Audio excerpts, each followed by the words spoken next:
I was even mentioning that before.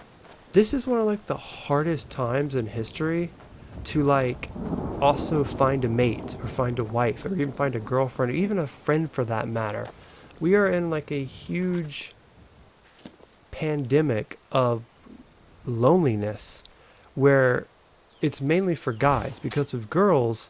Even the most unattractive girl can go online, post some not so flattering pictures of themselves, and go out and find someone that's like, oh, you're hot, baby, let's go on a date. And if you're somewhat attractive, you get it instantly. Like, instantly, you can find someone. So it's just become a point where girls can just start OnlyFans and they can make at least enough money as a DoorDasher makes if they're someone attractive and they built up a social media.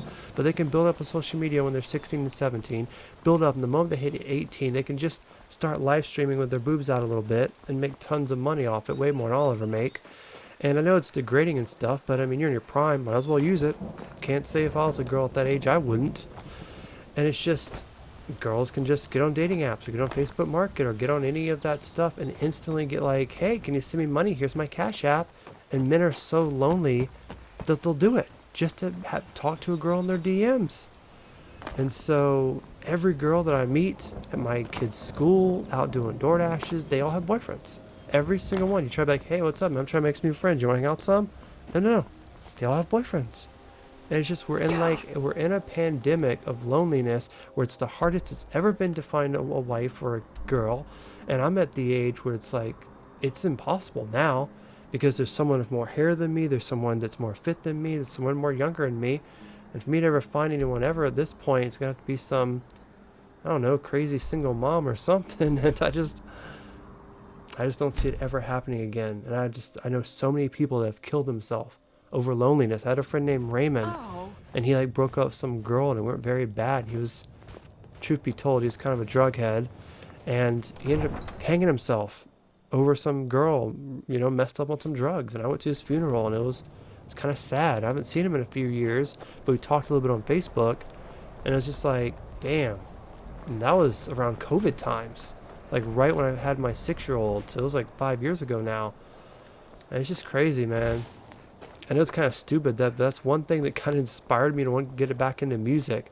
I know that I won't make it in music, but I was like, you know, at least when I played music, I met more people, I talked to more chicks, and chicks love a nice tattooed guy playing a guitar.